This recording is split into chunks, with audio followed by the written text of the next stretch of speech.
props to the greatest hits. This is Trash Can Tidbits. Hi there everyone, it's Beaton, and I hope you all had a wonderful Thanksgiving. I just got back from MFF, and now we're heading into the holidays.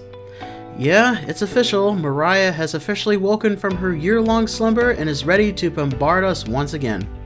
Don't worry though, this list will not contain any facts about All I Want for Christmas Is You. Now last time, I asked the question, which TV show did NCIS spin off from? The answer is JAG. Standing for Judge Advocate General, the show centered on the adventures of Harmon Rabb, a Navy lawyer that worked with his fellow compatriots in cases that involved the military, particularly the Navy and the Marines, and the subsequent trials that ensue. The show ran for 10 years, first on NBC, where it was dropped after its first season, then went to CBS, where it continued. It was still on the air when NCIS debuted in 2003. That show, just like the real agency, would involve the initial investigation of crimes in the military and then transfer it over to the Judge Advocate General's office for further investigation. Now, with that taken care of, let's get started with fact number 1. Did you know that one car used in a James Bond film was redesigned because the actor who played Bond was too tall?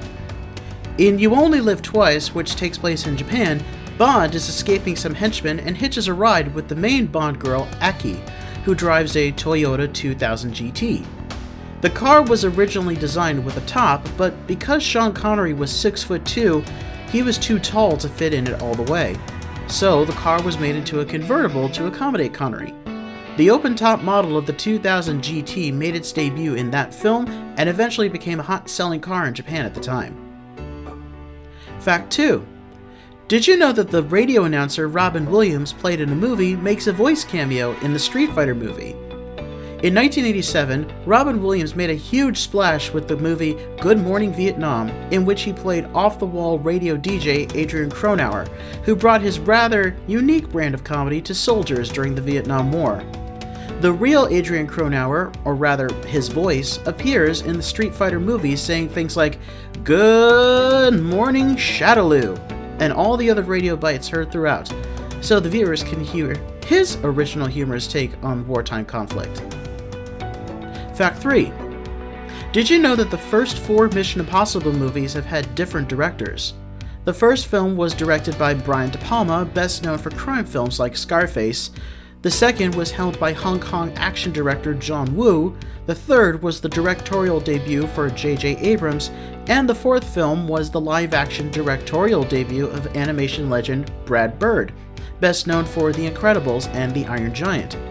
For the fifth film, Rogue Nation, Christopher McQuarrie, who had already directed Tom Cruise and Jack Reacher and was the writer of Cruise's film Edge of Tomorrow, took over. But it would not be a one-and-done deal. McQuarrie has directed every Mission Impossible movie since, including the upcoming back-to-back sequels, Dead Reckoning Parts 1 and 2, making him the only director to take the lead on more than one film in the franchise. Fact 4. Did you know that a Black Eyed Peas song was not only licensed for a Sims game, but also translated into the game's language? For the game Herbs, Sims in the City, the band contributed heavily to the game's overall soundtrack, writing several pieces of music, but also re-recorded some of their own songs into Simlish, the game's language.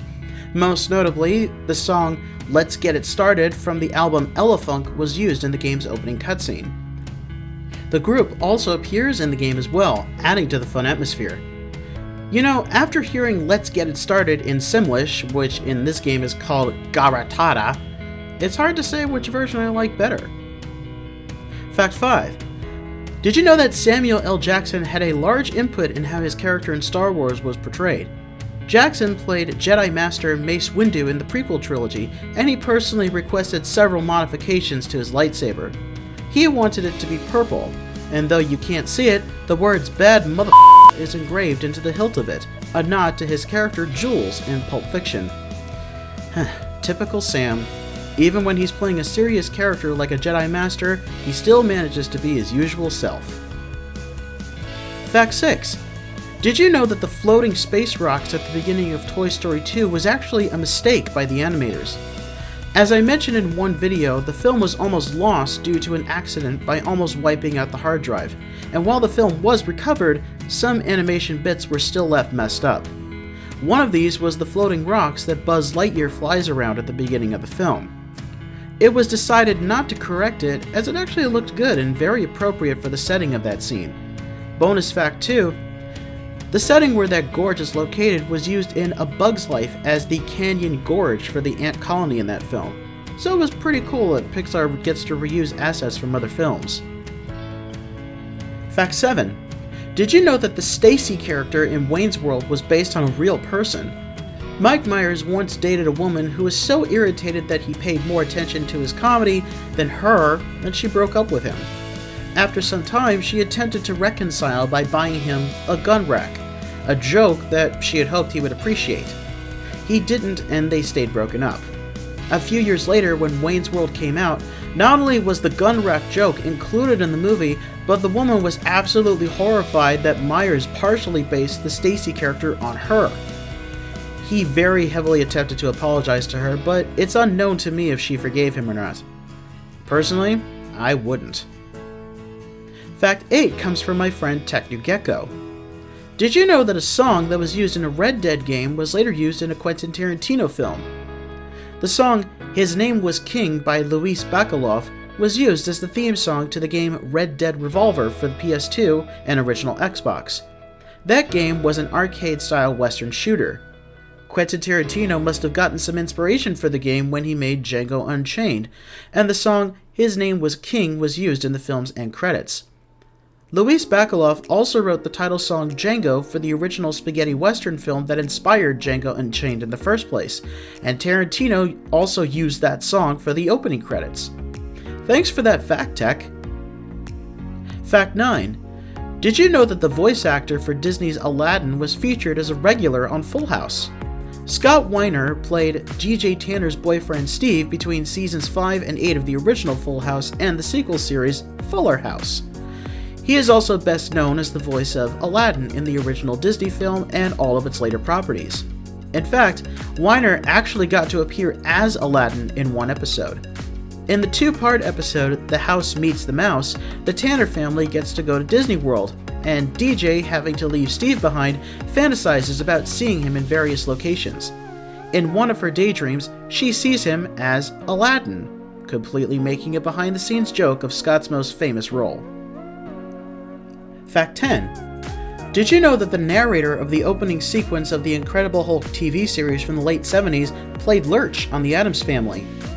Ted Cassidy, who was 6'9", played the towering Lurch on the original Addams Family TV series, as well as cartoons and other specials, utilizing much of the original cast, including Carolyn Jones as Morticia and John Astin as Gomez. Cassidy's deep voice was used in the opening narration for the Incredible Hulk TV series, which began airing in 1978 and ended in 1982. He also provided the various roars and growls for the character.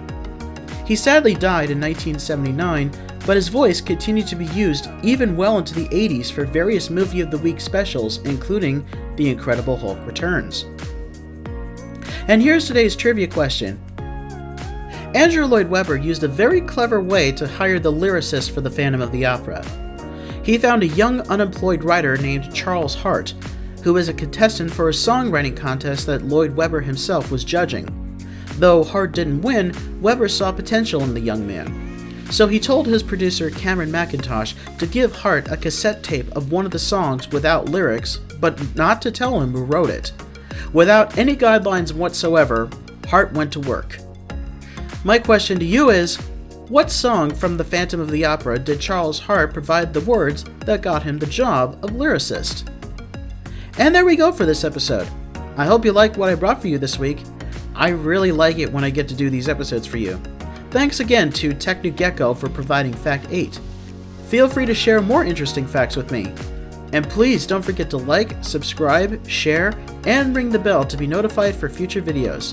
Thanks for watching, and I'll see you next time.